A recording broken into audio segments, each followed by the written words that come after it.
Et les gens se battent aujourd'hui, pas pour nous-mêmes, mais pour les générations à venir. Et merci à tous pour le combat qui est livré. Cela ne nous fait jamais pleurer. Nous n'allons pas trembler. Nous allons affronter. Nous allons nous battre pour l'indépendance réelle, pour notre liberté.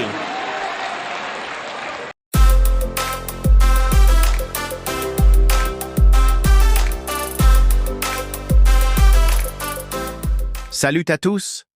Aujourd'hui, on va explorer ensemble une question fascinante. Et si les Africains avaient la possibilité de redessiner leur continent? Imaginez un instant, l'Afrique sans ces lignes droites qui traversent des communautés, des cultures et des peuples.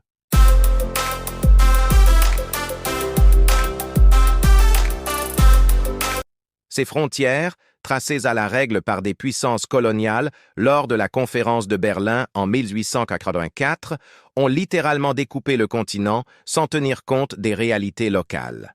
Prenons un exemple frappant. Les Masaï, ce peuple ancestral dont le territoire traditionnel est aujourd'hui divisé entre le Kenya et la Tanzanie.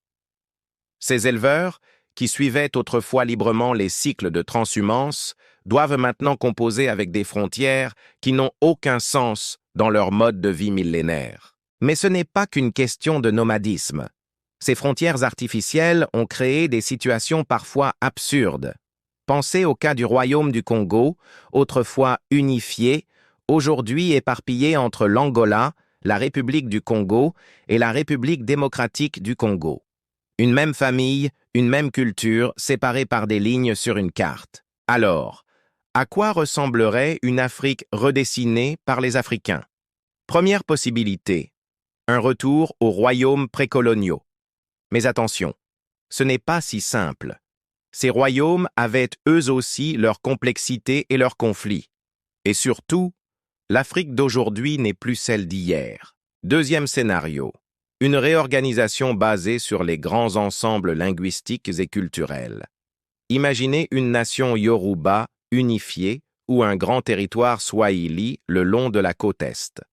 Cette approche permettrait de respecter les affinités naturelles entre les peuples.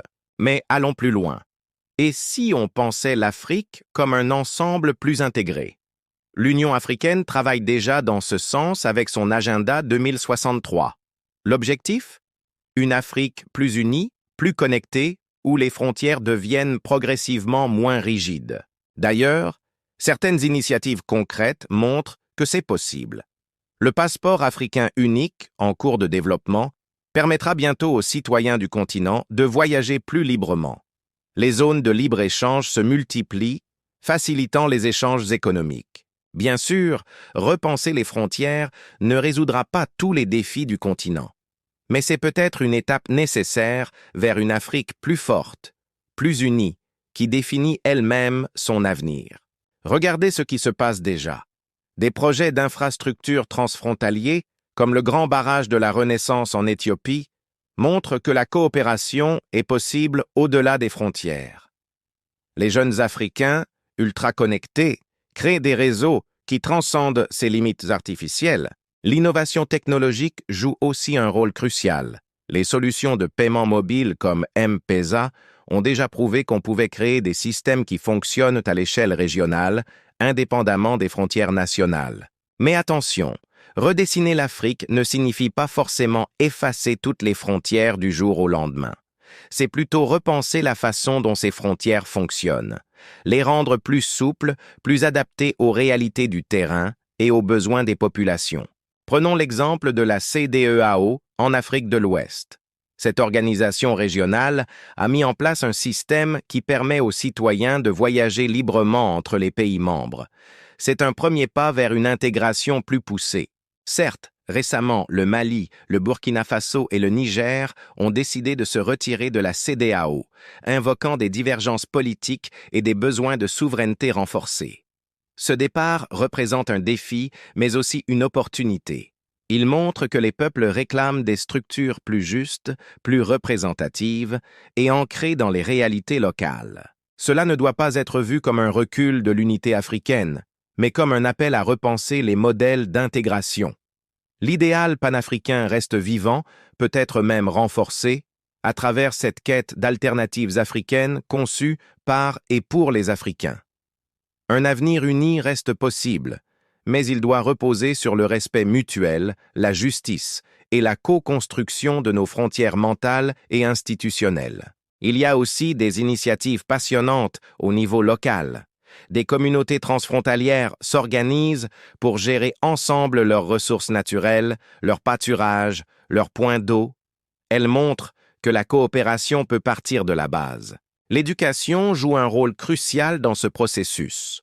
De plus en plus d'universités africaines développent des programmes d'échange entre pays permettant aux étudiants de découvrir la richesse et la diversité du continent. Alors, que pouvons-nous faire concrètement? D'abord, comprendre que ces frontières ne sont pas immuables. Elles ont été tracées par l'histoire, elles peuvent être repensées par le présent. Ensuite, soutenir les initiatives qui favorisent l'intégration régionale. Que ce soit dans le domaine économique, culturel ou éducatif, chaque pas vers plus de coopération est important. Enfin, imaginez. Imaginez une Afrique où les peuples peuvent circuler librement, où les échanges sont fluides, où les communautés peuvent gérer leur territoire de manière plus naturelle. Cette réflexion sur les frontières africaines nous concerne tous, car elle pose des questions universelles. Comment organiser l'espace pour servir au mieux les populations? Comment concilier identité locale et unité continentale? Si vous avez trouvé cette vidéo intéressante, n'hésitez pas à la partager et à vous abonner à la chaîne pour plus de contenu sur l'Afrique d'aujourd'hui et de demain. Laissez vos commentaires. Comment imaginez-vous l'Afrique de demain? Quelles frontières aimeriez-vous voir évoluer? Merci d'avoir suivi cette réflexion avec moi. On se retrouve bientôt pour explorer d'autres aspects passionnants du continent africain. À très vite!